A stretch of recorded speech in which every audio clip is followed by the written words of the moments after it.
Hello class. Welcome back बच्चों। लो प्यारे बच्चों, स्टार्ट कर रहे हैं नया लेक्चर। बाबू, लास्ट लेक्चर में हम बात कर रहे थे फॉरेन एक्सचेंज की, फॉरेन एक्सचेंज रेट की बात कर ली थी। बाबू, फॉरेन एक्सचेंज सिस्टम भी हम सब पढ़ रहे थे बेटा। बाबू, अब आगे बढ़ा रहे हैं बात को, demand and supply of forex की बात स्टार्ट कर रहे हैं। कोशिश करेंगे चैप्टर आज ही खत्म कर देंगे, रह गया तो थोड़ा बहुत पोर्शन रह जाएगा। ठीक है जी। बाबू, demand and supply of forex की बात करते हैं। Demand of forex, supply of forex.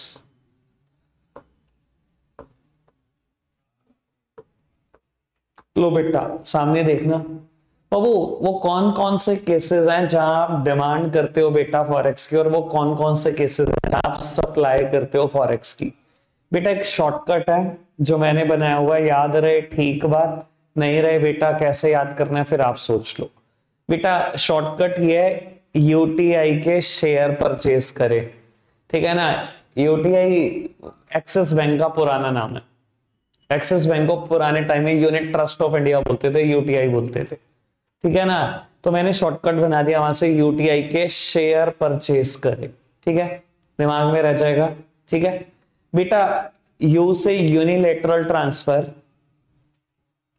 Unilateral transfer, tourism, import of goods and service, speculation, और बेटा परचेज ऑफ फॉरेन एसेट। बेटा ये सब फैक्टर हो सकते हैं जिस केस में आप डिमांड करते हो फॉरेक्स की। आराम से सुनना, क्योंकि इसके हो जाने के बाद सप्लाई में मुझे कुछ नहीं बोलना होगा, एक एक मिनट कम होता है। बेटा आप रहते हो इंडिया, कमा रहे हो इंडिया से, और बेटा फैमिली रह रही है बेटा आपकी किसी फॉरेन कंट्री में। बाबू ऑब्वियसली आप उनको इंडियन रुपी नहीं भेजोगे, क्योंकि बेटा उनके लिए वहां वो कागज का टुकड़ा है। वहां पर तो बेटा उसी देश की करेंसी चलेगी ना जिस देश में वो रहते हैं। मान लो बेटा वो यूएस में रह रहे हैं, तो बेटा डॉलर ही भेजना पड़ेगा ना आपको। बेटा आपने क्या किया, चाहे यहां से इंडियन रुपी भेजे, उन्होंने एक्सचेंज कराए, चाहे आपने यहीं से एक्सचेंज कराकर डॉलर भेजे, दोनों ही के केस में बेटा क्या होगा, डिमांड तो हुई ना फॉरेक्स की। डिमांड तो फॉरेक्स की हुई, कोई दिक्कत तो नहीं। यूनिलेटरल ट्रांसफर सब समझते हैं ना बेटा। यूनिलेटरल ट्रांसफर का मतलब होता है बेटा वन साइडेड ट्रांसफर, कि कोई आपके लिए कुछ कर रहा है कि नहीं कर रहा, लेकिन आप उसके लिए कर रहे हो, ठीक है ना जी।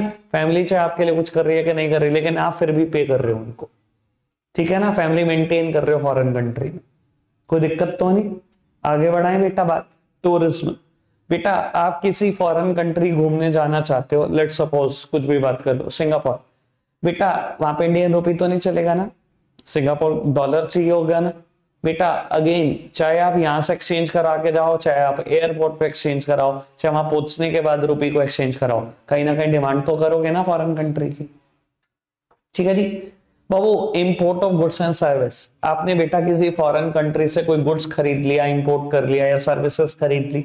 बाबू पेमेंट कैसे करोगे उनको, कह दोगे आप इंडियन रुपी में पेमेंट करेंगे, पहले ही कह देगा बेटा गुड्स नहीं भेजूंगा जब तक ये तय नहीं करोगे कि मेरी करेंसी में पे नहीं करोगे। तो बेटा आपको पे हमेशा उनकी करेंसी में करना पड़ेगा। अब तरीका फिर वही है बेटा, आप एक्सचेंज कराओगे पहले, फिर बेटा उनको पे करोगे। और एक्सचेंज करने के लिए आपने बेटा डिमांड तो कर ही दी ना कहीं बेटा फॉरेन करेंसी की, ठीक है जी। कोई दिक्कत कोई परेशानी तो नहीं। बाबू स्पेक्यूलेशन की बात आज ही हो जाएगी, लेकिन होगी कब बेटा, 4:20 पे। उससे पहले मेरे को पास बहुत सारे टॉपिक हैं, 4:20 पे करूंगा स्पेक्यूलेशन की बात आज ही, ठीक है जी। आगे बढ़ाओ बेटा, परचेज ऑफ फॉरेन एसेट्स। बेटा आप कोई फॉरेन कंट्री घूमने गए दुबई, और आपको परचेज करना है वहां पर कोई विला, आपको विला पसंद में आ गया। बेटा अब विला परचेज करना चाहोगे बेटा, क्या इंडियन रुपी से परचेज हो जाएगा, नहीं बेटा, ऑब्वियसली बेटा वहां की करेंसी दिरहम आपको पे करना पड़ेगा। बाबू अब दिरहम पे कैसे करोगे बेटा, एक्सचेंज कराओगे, अब डिमांड करोगे दिरहम की, इंडियन रुपी दोगे। तो बाबू ये सब 4 केसेस की मैंने डिस्कशन करा, चारों के चारों केस में आपने डिमांड करी बेटा फॉरेन करेंसी की। कोई दिक्कत कोई परेशानी तो नहीं, सिंपल। बाबू अगर मैं बात करूं सप्लाई की, तो बेटा unilateral transfer same heading, tourism same heading, import of goods and service की जगह export of goods and service, speculation की जगह speculation, purchase of foreign asset की जगह परचेज ऑफ फॉरेन एसेट, सब heading cut copy paste same. अब बेटा बस लिखने का तरीका बदल जाता है, आराम से लिखने का तरीका समझ लो। बेटा यूनिलेटरल ट्रांसफर यहां मैंने अलग बोला था, यहां अलग बोलूंगा। यहां अब आप फॉरेन कंट्री में जॉब कर रहे हो और आपकी फैमिली रहती है इंडिया और आप फैमिली मेंटेन करना चाहते हो इंडिया में। अब बेटा इंडिया में अगर यूएस डॉलर भेज भी दोगे तो कागज का टुकड़ा, फैमिली को क्या चाहिए, इंडियन रुपी चाहिए।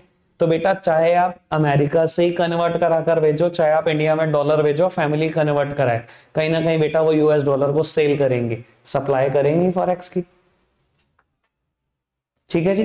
दूसरी बात टूरिज्म, इस बार बेटा आप नहीं घूमने गए, बेटा फॉरेनर इंडिया घूमने आए हुए हैं। अब बेटा वो इंडिया घूमने आए हुए हैं, उन्हें इंडियन रुपी चाहिए, तो वो क्या करेंगे, वो कहीं ना कहीं बेटा वो यूएस डॉलर या ग्रेट ब्रिटेन पाउंड या यूरो, जो भी जापानीज येन, जो भी वो अपने साथ लाए हैं, वो करेंसी बेचेंगे और बेटा इंडियन रुपी खरीदेंगे उससे और फिर खर्चेंगे इंडिया में पैसे। बेटा जैसे उन्होंने फॉरेन करेंसी बेची, बेटा it is a supply of forex. कोई दिक्कत कोई परेशानी तो नहीं। सेम बेटा export of goods and services, बेटा आपने अमेरिकन मार्केट में कोई गुड्स एक्सपोर्ट कर दिया, वहां से डॉलर आ गए। मुझे पक्का पता है बेटा कोई एक्सपोर्टर, चाहे इंडिया का एक्सपोर्टर है, वो कभी डिनाई नहीं करता कि मुझे यूएस डॉलर मिल जाए। क्यों बेटा, वो क्योंकि एक स्ट्रॉन्गेस्ट करेंसी है, एक होप रहती है कि इसका दाम बढ़ेगा गिरेगा कभी, तो आप डॉलर पक्का ले लेते हो पेमेंट में। लेकिन बेटा फिर वही बात, आप इंडियन मार्केट में खर्चोगे थोड़ी, कोई लेगा थोड़ी आपसे। आप क्या करोगे बेटा, एक आरबीआई ऑथराइज्ड बैंक में जाकर उसको बेच दोगे, उसे इंडियन रुपी में कन्वर्ट करा दोगे। जैसे ही आपने वो यूएस डॉलर बेचे, it created a supply of forex. ठीक है जी। स्पेक्यूलेशन का मुद्दा वही 420 पे करेंगे बात। परचेज ऑफ फॉरेन एसेट्स, बेटा फॉरेनर के लिए इंडिया फॉरेन ही है। अगर बेटा उनको इंडिया में कोई विला पसंद आ गया, वो खरीदना चाहते हैं, बेटा वो खरीद सकते हैं, लेकिन फॉरेन करेंसी पे करके नहीं। उनको क्या पे करना पड़ेगा, इंडियन रुपी में पेमेंट करनी पड़ेगी, सिंपल। और इंडियन रुपी कैसे मिलेंगे बेटा उनको, अपनी करेंसी बेचकर। तो बेटा it also created a supply of forex. सारी हेडिंग सेम, इंपोर्ट की जगह एक्सपोर्ट कर दो, बस कुछ नहीं करना। ठीक है, बढ़ाएं बात को आगे, सिंपल है। चलो जी बाबू, अब डिमांड कर्व और सप्लाई कर्व की बात करनी है, ठीक है ना। इस चैप्टर में कर्व है, ठीक है जी, और मैं मानता हूं आप एक्सपर्ट हो, है ना, पीएचडी। वही माइक्रो इकोनॉमिक्स में इतने कर्व बनाए तुमने बेटा। अब तो मैं तो सोचा था बनाऊंगा ही नहीं आज, मैं तो कह रहा था आपसे कहूंगा बस बताते जाओ, ओके ओके करते जाओ। 11 पढ़े नहीं यार, अभी स्कूल में मैसेज भिजवाते हैं दोबारा पढ़वाओ भैया, ये 11 पढ़े नहीं। चलो छोड़ो, ये मुद्दा मेरी रीच से बाहर है, अब मैं कुछ नहीं बोल सकता, स्पीचलेस। लो पुत्र सामने देखना प्लीज, मेरी तरफ देखते रहो।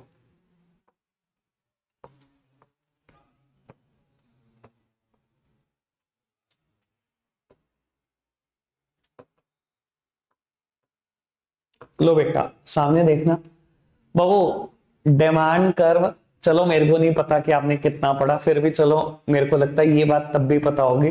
डिमांड कर्व बेटा एक नेगेटिवली स्लोप्ड कर्व होता है from left to the right. इतना पता है ना, बस मेरे लिए भैया बहुत है, बहुत है, बहुत है, और कुछ नहीं चाहिए, इतना ही चाहिए। तो बेटा डिमांड कर्व देखने में कैसा होता है बेटा, ये एक नेगेटिवली स्लोप्ड कर्व है from left to the right. जैसे ही लेफ्ट से राइट की तरफ बढ़ते रहोगे बेटा ये नेगेटिवली स्लोप्ड होता जाएगा। और सप्लाई कर्व बेटा ये एक पॉजिटिवली स्लोप्ड कर्व होता है from left to the right. जैसे ही बेटा लेफ्ट से राइट की तरफ बढ़ते रहोगे इसका स्लोप भी बढ़ता ही रहेगा। ठीक है जी, बस इतना ही चाहिए मुझे। वो किसी पर्टिकुलर रेट पर कोई पर्टिकुलर क्वांटिटी डिमांडेड है, किसी पर्टिकुलर रेट पर कोई पर्टिकुलर क्वांटिटी डिमांडेड है बेटा, क्योंकि रेट और डिमांड इनवर्सली रिलेटेड होते हैं बेटा। जैसे ही ये रेट बढ़ाओगे कहीं ना कहीं क्वांटिटी डिमांडेड कम हो जाएगी। यार इतना तो पता होगा ना, इनवर्स रिलेशन, हाँ यार, लॉ ऑफ डिमांड सबने पढ़ा होगा इतना तो बेटा अगर ये रेट बढ़ा, R से R1 हो गया, तो क्वांटिटी डिमांडेड बेटा Q से Q1 हो जाएगी, क्वांटिटी डिमांडेड गिरेगी। सेम वे अगर बेटा रेट मैं कम कर दूं तो बेटा क्वांटिटी डिमांडेड हमेशा बढ़ जाएगी। रेट अगर R से R2 हो जाएगा तो क्वांटिटी डिमांडेड Q से Q2 हो जाएगी। सेम बात मेरे को यहां करनी है, कुछ मुश्किल बात नहीं। बेटा कोई पर्टिकुलर रेट पे कोई पर्टिकुलर क्वांटिटी सप्लाइड है, ठीक है जी। अगर रेट बढ़ेगा तो सर क्वांटिटी सप्लाइड भी बढ़ेगी, बड़ी ऑब्वियस सी बात है, ठीक है ना जी। और अगर रेट गिरेगा तो क्वांटिटी सप्लाइड भी कम हो जाएगी, बस हो गया जी, ठीक है जी। कोई दिक्कत कोई परेशानी तो नहीं, सिंपल है बात। चलो बाबू अब आगे वाले टॉपिक में ना मुझे इन दोनों कर्व की जरूरत है, ठीक है जी। अब आगे वाला टॉपिक थोड़ा संभालना। अब हम 5 टॉपिक करने जा रहे हैं बैक टू बैक, जिसमें बेटा ग्राफ की चर्चा है, ठीक है जी। है बहुत आसान, ठीक है ना। और कभी कभी पेपर में जब आपके अच्छे कर्म हो तो इसमें से आ जाता है कुछ। मैं अच्छे कर्म इसलिए बोलूंगा क्योंकि डिजर्व नहीं करता 6 नंबर, पर बहुत बार पेपर में 6 नंबर का आया, ठीक है जी। है तो अच्छा कह रहे 8 डिजर्व करता है, ठीक है भैया। 80 भी करता मेरे हिसाब से तो एक ही क्वेश्चन आएगा, बस यही आएगा बेटा। टॉपिक है determination of foreign exchange rate. लो पुत्र सब सामने देखेंगे बेटा। Determination of foreign exchange rate, मेरी तरफ देखना कि मतलब फॉरेन एक्सचेंज रेट कैसे डिटरमाइन होता है। बेटा आपको पता है इंडिया तो मैनेज फ्लोटिंग सिस्टम फॉलो करता है, लेकिन बेटा वैसे world wide foreign exchange rate कैसे डिटरमाइन होता है? It is based upon free forces. बेटा डिमांड और सप्लाई डिटरमाइन करते हैं, ठीक है ना बाबू। वही तरीका अपनाना है, सिर्फ डायग्राम बनाना है और उसकी एक्सप्लेनेशन लिख के आ जानी है बेटा। पेपर में 6 नंबर का आता है, ठीक है ना। और मतलब किसी एंगल से डिजर्व नहीं करता ये 6 नंबर। चलो यार छोड़ो, वो मेरा मुद्दा नहीं है डिजर्व करता है कि नहीं, पर पेपर में आता बहुत है बाबू। मैं चर्चा करूंगा, आराम से एक बार एक्सप्लेनेशन सीख लो। कोई भी डायग्राम आ जाए मैं आपको बता देता हूं, कोई भी डायग्राम, ठीक है। 11th में नहीं मिले तो वरना 11th का भी बता देता। 11th में भी कोई भी डायग्राम आ जाए, एक्सप्लेन करने का तरीका, एक्सप्लेनेशन लगभग सबकी एक जैसी होती है, ठीक है जी बाबू। डिमांड कर्व ड्रॉ किया आपने, जिसको नाम दिया DD, नेगेटिवली स्लोप्ड कर्व है from left to the right. बेटा सप्लाई कर्व ड्रॉ किया, नाम दिया SS, ठीक है ना। एक्स एक्सिस पे क्या लिया हुआ है हमने? डिमांड और सप्लाई ऑफ फॉरेक्स, कुछ भी ले लो बेटा। वाई एक्सिस पे रेट ऑफ फॉरेक्स, जहां डिमांड कर्व और सप्लाई कर्व ने एक दूसरे को इंटरसेक्ट किया बेटा, equilibrium point E, perpendicular trace किया एक्स एक्सिस और वाई एक्सिस पे, ये ऑप्टिमम रेट, ये बेटा ऑप्टिमम क्वांटिटी डिमांडेड और सप्लाइड, ठीक है जी। इतना तो यार सबने पढ़ा यार, ठीक है। अब बाबू एक्सप्लेनेशन कैसे लिखते हैं आराम से समझो। पहला पॉइंट, हमेशा पहले टीचर को बताओ आपने एक्स एक्सिस पे क्या लिया, ठीक है ना भैया। वैसे टीचर जरूर भगवान के बराबर है, पर टीचर वाले जिस दिन एग्जाम देने जा रहे हो बोर्ड पर समझो बुद्धू है वो, सब कुछ बताओ जितना तुम एक्सप्लेन कर सकते हो। आप लिखोगे in a diagram x axis represent demand और सप्लाई ऑफ फॉरेक्स, ठीक है। मतलब ये बताओ कि मैंने एक्स एक्सिस पे क्या माना है, मैं लिख नहीं रहा हूं एक्सप्लेनेशन, ठीक है। In a diagram Y axis represent rate of forex, बता दिया एक्स एक्सिस क्या रिप्रेजेंट करता है, वाई क्या करता है। अब आगे बढ़ाओ कहानी को। अब आपने क्या किया, अब आपने डिमांड कर्व ड्रॉ किया जिसका नाम है DD। It is a negatively sloped curve from left to the right. Property के साथ बता दो कि मैंने डिमांड कर्व ड्रॉ किया, वो नेगेटिवली स्लोप्ड कर्व है, लेफ्ट से राइट जाते जाते वो उसका स्लोप गिर रहा है, ठीक है जी। फिर आप बता दो बेटा मैंने सप्लाई कर्व ड्रॉ किया जिसका नाम है SS। It is a positively sloped curve from left to the right. 4 point हो गए एक्सप्लेनेशन के। बच्चा कहता है एक्सप्लेनेशन निकली मुश्किल होती है, भैया आपको लिखनी नहीं आती है, इससे आसान क्या चीज होती है, ठीक है ना जी। फिर 5th पॉइंट लिखो, और 5th पॉइंट में लिखोगे क्या, E पॉइंट को एक्सप्लेन करो। क्या लिखोगे, जहां डिमांड कर्व और सप्लाई कर्व ने एक दूसरे को इंटरसेक्ट किया वहां में एक पॉइंट मिला, पॉइंट E मतलब इक्विलिब्रियम। यहां से हमने परपेंडिकुलर ट्रेस करा वाई एक्सिस पर भी और एक्स एक्सिस पर भी।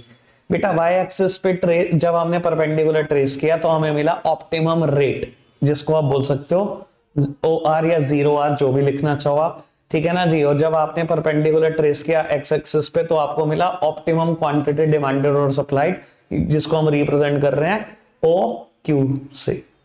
कोई दिक्कत कोई परेशानी तो नहीं? 5 पॉइंट समझ में आए? अब काम की बात है इसी डायग्राम में, आराम से सुनो।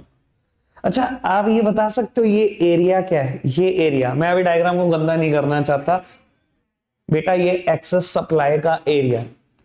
ये मुझे कैसे पता लगा? क्या कर क्या रहे हो तुम? आकाश एक मिनट पॉज करियो। लो होता है सामने देखना बेटा। अब 6th पॉइंट एक्सप्लेनेशन का है, लेकिन उससे पहले इस चीज को समझो बेटा। ये जो एरिया है ये एरिया एक्सेस सप्लाई का है। ये मुझे कैसे पता लगा एक्सेस सप्लाई का एरिया? देखो मैं बताता हूं। अगर रेट बढ़ गया बेटा, रेट शिफ्ट हो गया R से R1, ठीक है, तो क्या होगा बेटा बाबू? R से R1 शिफ्ट हो गया तो बेटा क्वांटिटी डिमांडेड देख लो गिर रही है, ये डिमांड कर रहा है, क्वांटिटी डिमांडेड गिर रही है। पहले क्वांटिटी डिमांडेड 0Q थी, अब 0Q1 हो गई, जबकि बेटा क्वांटिटी सप्लाइड, बेटा ये क्वांटिटी सप्लाइड बढ़ रही है। ये पहले क्या थी बेटा? 0Q थी, अब हो गई 0Q1 हो गई, ठीक है जी। और सोचने वाली बात भी है, इधर देखना मेरी तरफ बेटा। पहले $1 का था, ठीक है, उस 80 पे कुछ ना कुछ ऑप्टिमम क्वांटिटी डिमांडेड सप्लाई थी। अब $1.83 का हो गया। भैया खरीदते टाइम आदमी रुकेगा यार, कुछ नहीं होता, थोड़ा सा कम। अच्छा पहले 80 का था, अब 83 का हो गया। 83 का होने के बाद क्या होगा बेटा बाबू? खरीदते टाइम दुनिया सोचेगी कि पहले तो 80 का मिलता था, अब 83 का, कुछ नहीं होता, कुछ दिन रुक जाता हूँ, क्या पता 82 आ जाए, क्या पता 81 आ जाए, सर डिमांड कम करेंगे। लेकिन क्या होगा बेटा बाबू? जिसके घर पे डॉलर पड़े होंगे वो कहेगा बेचो भैया, 80 में बिकता था, 83 में, 80 में बिकता था, 83 में बिक रहा है, बेचो। यही करेगा ना वो, तो सप्लाई तो बढ़ेगी ना बेटा। पक्की बात समझ में आती है बेटा? बात इतनी बात की है। अब एक बात बताता हूं बेटा, ये एक्सेस सप्लाई इस रेट को पुश करेगी कि तो दोबारा आर पे शिफ्ट हो जाए। क्यों? अब बेटा 83 जब रेट गया, लोगों ने डिमांड करनी तो कर दी कम, लेकिन सप्लाई करने वाले, वो बेचने वाले बहुत आ गए। तो बेटा जब बेचोगे बेचोगे, सप्लाई ज्यादा होगी डिमांड से, वो कहीं ना कहीं रेट को पुश करेगी ना नीचे की तरफ। तो बेटा एक्सेस सप्लाई इस रेट को पुश करेगी कि दोबारा आर तक शिफ्ट हो जाए। समझ में आती है बात? कोई दिक्कत कोई परेशानी तो नहीं? पक्का से 6th पॉइंट में क्या लिखोगे एक्सप्लेनेशन की बाबू? अगर रेट इंक्रीज हो गया फ्रॉम R टू R1 बेटा, क्वांटिटी डिमांडेड भी शिफ्ट हो जाएगी 0Q से 0Q1, जबकि क्वांटिटी सप्लाइड बेटा इंक्रीज हो जाएगी 0Q से 0Q2। कोई दिक्कत कोई परेशानी तो नहीं? समझ में आ रही है बेटा बात? बाबू मेरे डायग्राम में भी थोड़ी हौच पौच होगी, जो मुझे समझ में आ रहा है, क्योंकि मैंने स्केल से नहीं बनाया, ठीक है ना। आप स्केल से बनाओगे तो बिल्कुल ठीक ठाक बनेगा। लो जी सामने देखना बेटा। अब अगर रेट शिफ्ट हो गया फ्रॉम R टू R2, सुन लो बेटा आराम से, R से R2 रेट शिफ्ट हो गया तो बेटा क्वांटिटी सप्लाइड, इस बार ये सप्लाई कर्व है, ये एरिया एक्सेस डिमांड का है, सप्लाई कर्व बहुत पहले आ गया, सब अभी डिमांड बहुत दूर है, ठीक है ना बेटा। अगर रेट शिफ्ट हो गया R से R2 बेटा, सप्लाई हो जाएगी 0Q से 0Q1, जबकि बेटा अब मैं यही बताने की कोशिश कर रहा था, ये कहीं ना कहीं अगर मैं स्केल से बनाता तो ये यहीं पर टकराती। अभी थोड़ा सा गड़बड़ हो गया, ये पॉइंट ना सेम ही बनेगा, ठीक है ना। तो क्वांटिटी डिमांडेड शिफ्ट हो जाएगी बेटा 0Q से 0Q2, ठीक है। मैंने स्केल से नहीं बनाया इसलिए ये इशू आ रहा है। ये यहां पर जाएगा कहीं, और ये सेम लाइन में आएंगे, ठीक है बाबू। रेट अगर कम हो जाता है, बड़ी ऑब्वियस सी बात है बेटा, सप्लाई करने वाले कम मिलते हैं लेकिन डिमांड करने वाले ज्यादा। भैया डॉलर पहले 80 था, अगर 75 आ जाए, खरीदार बहुत आ जाएंगे, बेचेगा कोई नहीं, जिसके पास पड़ा होगा उसे लगेगा कोई नहीं रुक जाता हूं, बढ़ जाएगा रेट, ठीक है ना बेटा। और ऐसी सोच, ये एक्सेस डिमांड बेटा इस रेट को कोशिश करेगी कि शिफ्ट कर पाए आर तक। बेटा अगर 75 का रेट आया, खरीदार ही खरीदार है, सप्लाई करने वाला कोई नहीं है, तो बेटा अगर डिमांड बढ़ेगी तो रेट भी तो वापस बढ़ने की कोशिश करेगा। समझ में आती है बेटा बात? कोई दिक्कत कोई परेशानी तो नहीं? पक्का से क्लियर है? 7 पॉइंट एक्सप्लेनेशन के समझ में आए? 5 बहुत तुच्छ हैं। एक्स एक्सिस क्या रिप्रेजेंट करता है, वाई एक्सिस क्या, डिमांड कर्व क्या, सप्लाई कर्व क्या, पॉइंट ई। उसके बाद तो बस जो जो पूछा वो राम कहानी बताते जाओ। ठीक है जी, कोई दिक्कत तो नहीं। अब बेटा 4 और डायग्राम पर बेस्ड क्वेश्चन है, मैं पहले ही बता देता हूं क्या है, ठीक है ना, क्योंकि टाइम नहीं लगाएंगे बनाने में, तो 1-1 मिनट लगाएंगे। वो 4 उसमें बातों में क्या बताना है आपको, इफेक्ट बताना है इंक्रीज इन डिमांड का on quantity and on rate. ठीक है जी, ऐसे ही बेटा डिक्रीज इन डिमांड का इफेक्ट बताना है क्वांटिटी डिमांडेड पे और बेटा रेट पर। ऐसे ही बेटा आपको increase in supply decrease in supply का इंपैक्ट भी बताना है। ठीक है जी, मेरी तरफ देखना प्लीज सामने। अभी बेटा एक मैं बताऊंगा अभी और आराम से, ठीक है, बच्चे हुए 3 बिल्कुल नहीं, आराम से बताऊंगा, वो 3 सेकंड में 3 निपटाने हैं। ठीक है जी, इंक्रीज इन डिमांड का इंपैक्ट बताना है मेरे को क्वांटिटी डिमांडेड पर और रेट पर। ठीक है, फिर डिक्रीज इन डिमांड, फिर इंक्रीज इन सप्लाई, फिर डिक्रीज इन सप्लाई। बेटा एक बात आराम से सुन लो, मुझे नहीं पता कितना पढ़ा है, इंक्रीज इन डिमांड हो चाहे इंक्रीज इन सप्लाई हो, किसी भी कर्व के जब इंक्रीज की बात करता है हमेशा उस कर्व को हम राइट वर्ड शिफ्ट करते हैं। किसी भी कर्व के डिक्रीज की बात करता है हमेशा उसे लेफ्ट वर्ड शिफ्ट करते हैं। ठीक है जी, लो पुत्र सामने देखना, वो एक्स एक्सिस क्या रिप्रेजेंट करता है, वाई एक्सिस क्या, वो तुम बनाओगे। ठीक है जी, डिमांड कर्व क्या है, सप्लाई कर्व क्या है, वो सब तुम्हें पता है। 5 पॉइंट एक्सप्लेनेशन के सेम है हर डायग्राम में, कोई दिक्कत कोई परेशानी तो नहीं। अब इसने मेरे से क्या पूछा, इंक्रीज इन डिमांड का क्या इंपैक्ट है। एक चीज और, पहली बात तो मैं आपको सजेस्ट करूंगा कोई बुद्धि मत लगाना, ठीक है, इंक्रीज इन डिमांड बस इसको राइट वर्ड शिफ्ट करो, जो भी इंपैक्ट होता है खुद देखो और खुद लिख दो उठा के। ठीक है, बुद्धि मत लगाओ, और बुद्धि लगा रहे हो तो बिल्कुल प्यार से बता रहा हूं सीधी लगाना, क्योंकि आधों से ज्यादा में बुद्धि है नहीं, और मैं अभी साबित कर सकता हूं सिर्फ 5 मिनट के अंदर अंदर, क्योंकि मैं बहुत सारे बैचेस में साबित कर चुका हूं, मेरे को आदत पड़ चुकी है चीजें देखने की। बच्चे 2 मिनट में कंफ्यूज होते हैं। देखो इसने पूछा इंक्रीज इन डिमांड का इफेक्ट, बेटा मैंने डिमांड कर को राइट वर्ड शिफ्ट कर दिया, इंक्रीज करना है राइट वर्ड शिफ्ट कर लो, सामने देखना सब। बेटा राइट वर्ड शिफ्ट करते ही नया डिमांड कर्व मिला जिसका नाम है D1 इसने सप्लाई कर्व को जहां इंटरसेक्ट किया मुझे नया इक्विलिब्रियम पॉइंट मिला जिसको मैं बोलूंगा E1। परपेंडिकुलर ट्रेस करो एक्स एक्सिस वाई एक्सिस दोनों एक्सिस पर। बेटा आपने परपेंडिकुलर ट्रेस किया वाई एक्सिस पर भी और एक्स एक्सिस पे भी।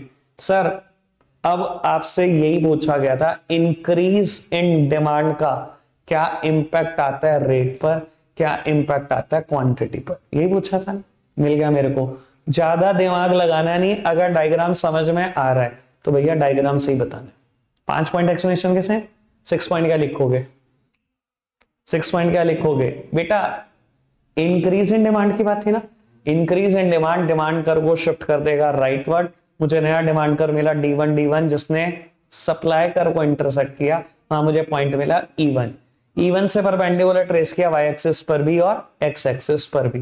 बेटा 7th पॉइंट लिखना, रेट इंक्रीज हो गया है 0R से 0R1, क्वांटिटी डिमांडेड इंक्रीज हो गई है 0Q से 0Q1, that's it.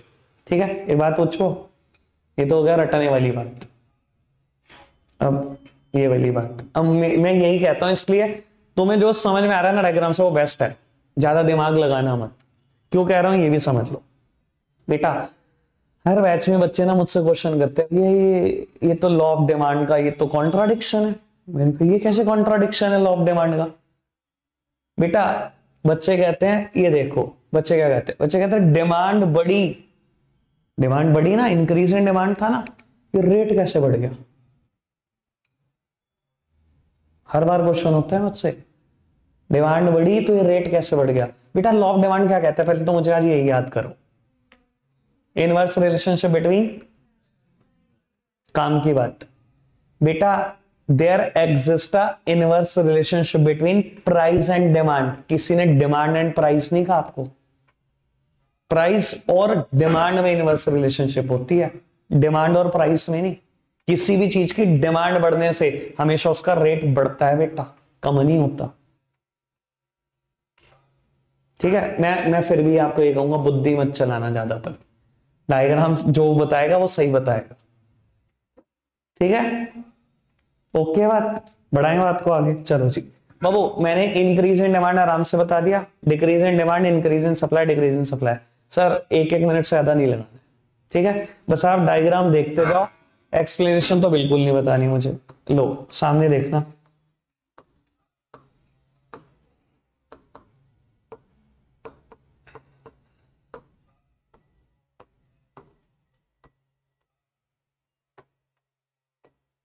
Babu decrease in demand कहां शिफ्ट करूं, डिमांड कर को लेफ्टवर्ड कर दूं बेटा।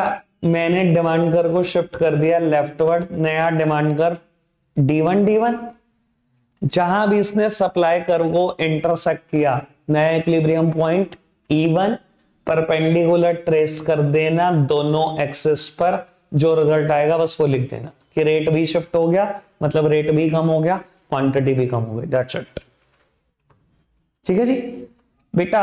इंक्रीज इन सप्लाई,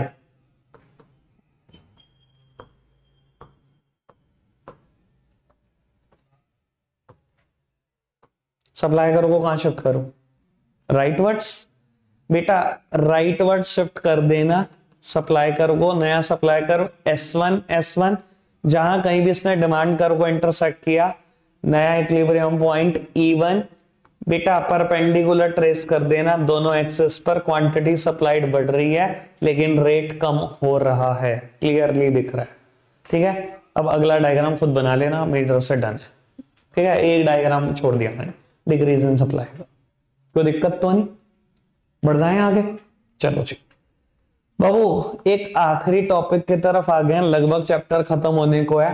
टॉपिक का नाम है फॉरेन एक्सचेंज मार्केट।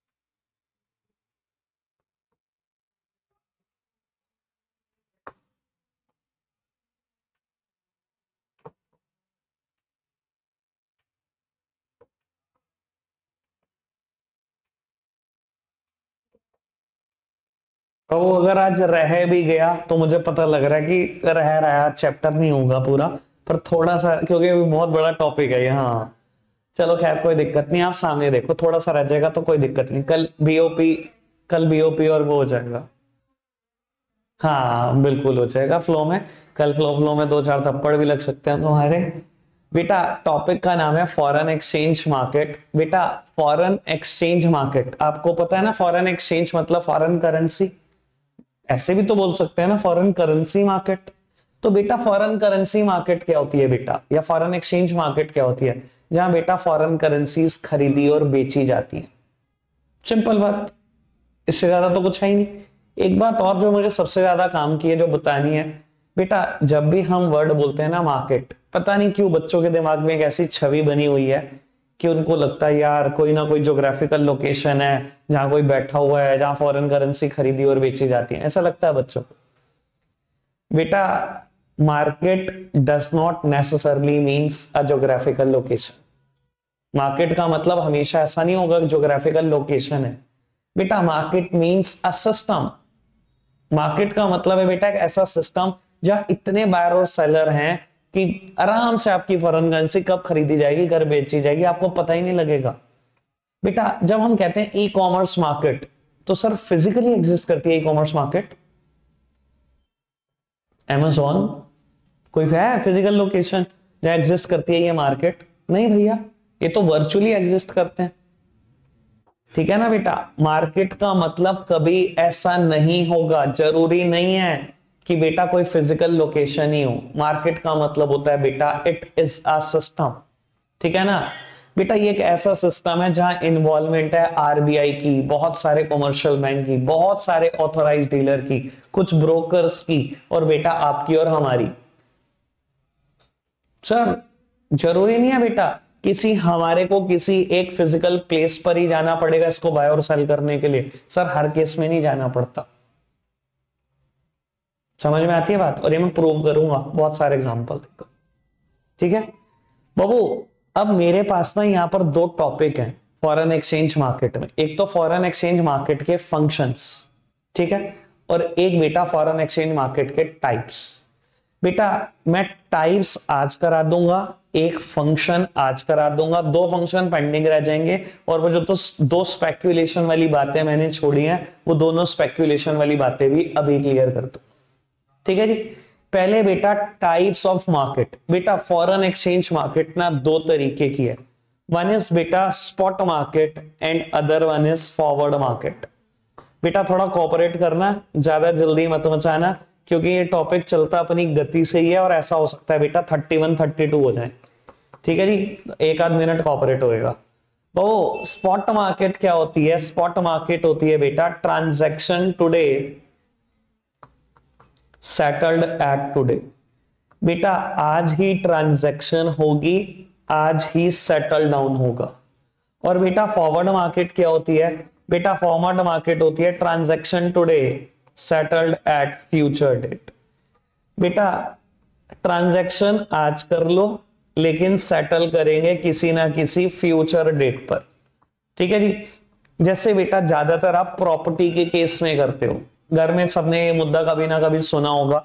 आप कोई प्रॉपर्टी खरीद रहे हो, ठीक है ना बेटा, प्रॉपर्टी की वर्थ है 50 लाख, आपने आज डाउन पेमेंट करी 10 लाख और एक कॉन्ट्रैक्ट लिखा गया आपके बीच में, आप बायर हो और सेलर के बीच में, ठीक है ना, एग्रीमेंट टू सेल बोलते हैं इसको। एग्रीमेंट टू सेल लिखा गया कि 3 महीने के बाद आप बचे हुए 40 लाख रुपए दोगे और 3 महीने के बाद रजिस्ट्री करा जाओगे।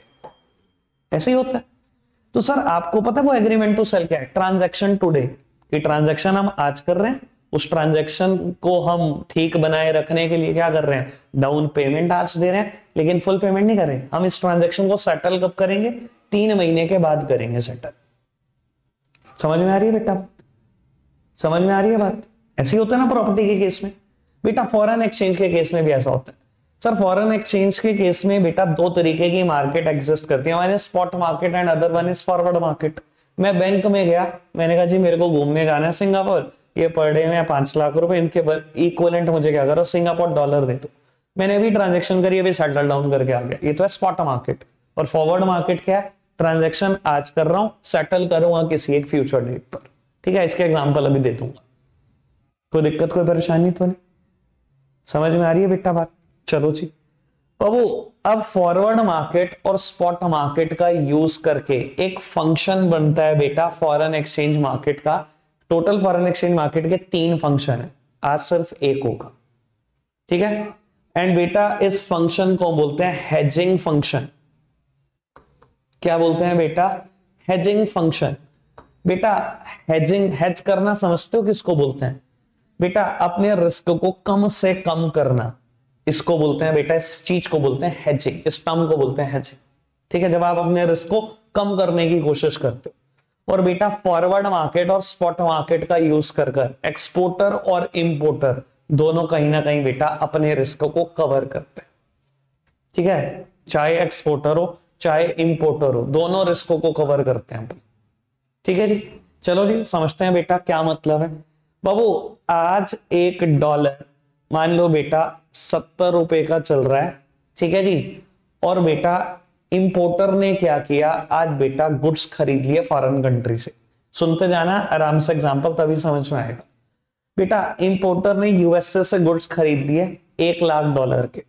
अगर आज पेमेंट करे तो कैसे करेगा?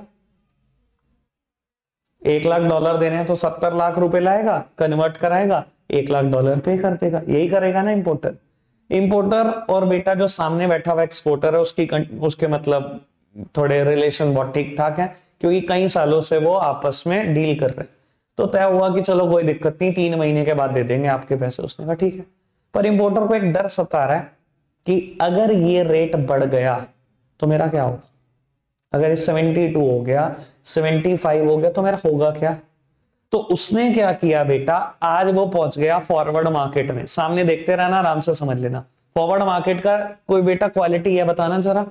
Transaction today settled at future date. 3 महीने के बाद देने ना उसको पैसे। वो आज फॉरवर्ड मार्केट में गया, उसने बोला कि मुझे आज ही डॉलर बाय करने हैं 1 लाख, ट्रांजैक्शन आज करके जा रहा हूं, सेटल कब करूंगा, फ्यूचर डेट 3 महीने के बाद सेटल डाउन करेंगे। तो उन्होंने कहा ठीक है, अगर आप ट्रांजैक्शन करके जा रहे हो एग्रीमेंट लिखा जाएगा, और एग्रीमेंट लिखने के लिए आपको कुछ ना कुछ डाउन पेमेंट करनी पड़ेगी, जिसको आप हिंदी में बयाना बोलते हो। ठीक है, डाउन पेमेंट तो देनी पड़ेगी। उसने कहा इस केस में बेटा इस डाउन पेमेंट का नाम होता है ऑप्शन प्रीमियम। ठीक है बाबू, उसने कहा ठीक है डाउन पेमेंट ले लो, $1 70 के हिसाब से मैंने आज ही खरीदा, लो खरीद लिया। ठीक है, लो मुझसे एडवांस ले लो 50,000 रुपए, आऊंगा 3 महीने के बाद 69,50,000 दे जाऊंगा, $1 लाख ले जाऊंगा। समझ में आई बात? Transaction today settled at future date. ठीक है जी। अब बेटा हुआ वही जो होना था। ठीक है जी बेटा, आज 3 महीने बीत गए। ठीक है, आज स्पॉट मार्केट में दाम चल रहा है डॉलर का $1.75 का हो गया, पर आपको कोई फर्क पड़ता है? फॉरवर्ड मार्केट में जाओ, कॉन्ट्रैक्ट फुलफिल कर दो, 69,50,000 रुपए 69,50,000 पे करो, और बेटा आपको डॉलर मिल जाएंगे 1 लाख। आपके तो 5 लाख सेफ हो गए। क्या आप अपने रिस्क को कवर कर पाए फॉरवर्ड मार्केट में पहले ट्रांजैक्शन करके? बेटा फॉरवर्ड और स्पॉट मार्केट का यूज करके देख रहे हो आप बच कैसे रहे हो? समझ में आ रही है बेटा? पक्की बात। सर एग्जांपल में ट्विस्ट है, मुझे समझाना ये है ही नहीं बिल्कुल भी। बेटा स्पॉट मार्केट में आज $1 का रेट 68 हो गया। अब अगर आप वो वाला कॉन्ट्रैक्ट फुलफिल करो तो आपको वहां 70 लाख देकर $1 लाख मिल रहे थे, 70 लाख देकर ही तो मिल रहे थे $1 लाख। अब आपको लगेगा यार 2 लाख का चूना फ्री में लग गया, मैं ना ही लेता कॉन्ट्रैक्ट। सर देखो बड़ी समझदारी से आपको ये बात समझाने की कोशिश कर रहा हूं मैं। सर ये कॉन्ट्रैक्ट को फुलफिल ही मत करो, क्या होगा, मर जाएंगे 50,000। मैंने कहा कोई नहीं, मैं करता नहीं कॉन्ट्रैक्ट फुलफिल, आप बेटा पैसे जब्त कर लो मेरे। उन्होंने जब्त कर लिए, खुश। सर स्पॉट मार्केट में जाओ, आज ही $1 लाख बाय कर लो, 68 के हिसाब से मिल गए। हाँ जरूर आपको टोटल में 50,000 रुपए का नुकसान हुआ, आपको $1 68 का नहीं 68.5 का पड़ा, क्योंकि 50,000 आप पहले पे कर चुके थे, फिर भी $1.5 बचा लिए ना, 1.5 लाख तो बच गए, 1,50,000 तो सेव हो गए। अगर वहां का कॉन्ट्रैक्ट फुलफिल करते तो 70 लाख आते, यहाँ का कॉन्ट्रैक्ट फुलफिल किया तो 68 लाख ये गए, 50,000 वहां पर लॉस हुआ, 68,50,000 गए, बच गए क्या नहीं? तो बेटा by using forward market and spot market, कैसे बेटा एक इंपोर्टर अपने रिस्क को कम कर पा रहा है, दिख रहा है? इसे बोलते हैं हेजिंग फंक्शन। और आपको एक और बात बता देता हूं, जब इस इंपोर्टर ने फॉरवर्ड मार्केट में जाकर आज से 3 महीने पहले कह दिया था कि मैं डॉलर बाय करता हूं, sir it is a speculative demand. जो भी आपने डिमांड ऑफ फॉरेक्स में पढ़ा था ना स्पेक्यूलेशन, ये वही स्पेक्यूलेशन है। क्या एक्चुअली में उसने बाय कर लिया था उस टाइम पर? नहीं, he created a speculative demand. 3 महीने के बाद बाय करना था, पर डिमांड तो क्रिएट कर गया ना, आर्टिफिशियल डिमांड तो क्रिएट कर गया ना मार्केट में। समझ में आती है बेटा बात? अब सेम बात मैं इंपोर्टर के एंगल से समझा देता हूं और फिर पैक कर रहे हैं बेटा, 1 मिनट और लगे बाबू। एक्सपोर्टर के एंगल से लो जी बेटा, एक्सपोर्टर ने आज एक्सपोर्ट कर दिया $1 लाख का गुड्स, तय हुआ कि सामने वाला इंपोर्टर 3 महीने के बाद पेमेंट करेगा। $1 चल रहा है बेटा 70 के दाम पर। अब उसके दिमाग में आ रहा है यार ये रेट गिर गए तो मुझे तो बेफालतू का लॉस हो जाएगा। तो हो गया फॉरवर्ड मार्केट में $1 का दाम फॉरवर्ड मार्केट में चल रहा है 70 रुपए, इसने का डॉलर सेल किए, अभी करे sale, transaction today settled at future date, 3 महीने के बाद आऊंगा, डॉलर दे जाऊंगा, इंडियन रुपी ले जाऊंगा। उन्होंने कहा ठीक है ट्रांजेक्शन करनी है आज आपको, तो कुछ ना कुछ डाउन पेमेंट दो। तो आपने बेटा डाउन पेमेंट पे कर दी 50,000 रुपए, ठीक है। और बेटा हुआ वही जो होना था, 3 महीने के बाद स्पॉट मार्केट में $1 का दाम रह गया, कुछ भी समझ लो 65, ठीक है। आपने क्या करा, आपने इसका यूज ही नहीं करा। अब फॉरवर्ड मार्केट में आपका कॉन्ट्रैक्ट हुआ भाई, आप क्या करोगे बेटा, $1 लाख दे दोगे उनको और बेटा अपने पैसे उठा लाओगे, 50,000 ये भी उठा लाओगे और बेटा 70 के हिसाब से पेमेंट वो भी उठा लोगे। डन, कोई दिक्कत कोई परेशानी तो नहीं। पर ये थोड़ी समझाना है, समझाना तो दूसरा पार्ट है बेटा। अब स्पॉट मार्केट में $1.72 का हो गया। अब आपको लगा यार 70 के हिसाब से क्यों बेचूं, स्पॉट मार्केट में बेचता हूं। सर मत करो इस कॉन्ट्रैक्ट को फुलफिल, 50,000 जब्त हो जाएंगे, होने दो। या 72 के हिसाब से डॉलर बेच दो, 72 लाख आ गए, 50,000 का हमारा नुकसान हुआ, मोटे मोटा देखा जाए तो 71,50,000 आ गए पर डॉलर। 71.5 का तो फायदा ही हो गया आपको, ₹1.5 का तो फायदा ही हो गया बेटा। ठीक है, समझ में आती है बेटा बात, कोई दिक्कत कोई परेशानी तो नहीं। सर फॉरवर्ड मार्केट और स्पॉट मार्केट का यूज करके कैसे एक्सपोर्टर और इंपोर्टर अपना रिस्क कवर कर पाते हैं, ये देखो। क्लियर है बेटा? ये ऑप्शन प्रीमियम को ना बिल्कुल वैसे ही समझना जैसे कि बेटा किसी के घर में शादी होती है और उसको एक्सपेक्टेड है कि मान लो अभी मंथ चल रहा है, कुछ भी समझो जून चल रहा है, उसके घर में वेडिंग है बेटा नवंबर में, उसको एक्सपेक्टेड है कि जब वो दिवाली सीजन आता है, जब वो वेडिंग सीजन आता है, तो ज्यादातर बेटा सोने के रेट भागते हैं। तो क्या करते हैं, ज्वेलर्स के पास आज ही चले जाएंगे, जून मंथ में 2-4 लाख रुपए एडवांस दे आएंगे, तय कर लेंगे कि मैं आपसे 20 तोला गोल्ड लूंगा आज के रेट पर। आज रेट चल रहा है कुछ भी समझ लो बेटा, जो भी चल रहा है 50,000 60,000 जो भी चल रहा है, मान लो 60,000 रुपए तोले के हिसाब से 20 तोले गोल्ड लेंगे आज के रेट पर, ये रहा एडवांस। करते हैं, बहुत सारे लोग करते हैं। अगर आपको एक्सपेक्टेड हो कि फ्यूचर में राइज आने वाला है, transaction today settled at future date है। हाँ बतेरे लोग करते हैं, आपको तो आइडिया नहीं है, मतलब मैं बता देता हूँ, कॉमोडिटी मार्केट में बहुत कुछ होता है ऐसा, आपको पता है ना। कॉमोडिटीज भी डील होती हैं इंडियन स्टॉक मार्केट में। जब लोगों को एक्सपेक्टेड होता है निकेल, ये धनिया, हल्दी, ये सब बिकता है इंडियन शेयर मार्केट में। क्यों बेटा? हर केस में देखो, मेरी बात सुनो, हर केस में हर किसी का नुकसान नहीं होगा, हर केस में हर किसी का फायदा नहीं होगा। एक महीने आप नुकसान में रह सकते हो, अगले महीने आप फायदे में भी आ सकते हो। और डॉलर गिरना अनएक्सपेक्टेड होता है बहुत। और जैसे मैं आपको बता रहा हूं ना, कोई बुद्धू नहीं है और खाली सिर्फ आप समझदार नहीं हो। मार्केट डाटा हर आदमी को पता है डॉलर को गिराना कितना मुश्किल है, बहुत ज्यादा मुश्किल। ठीक है जी, रखते हैं, आज के लिए इतना ही है, बाय बाय।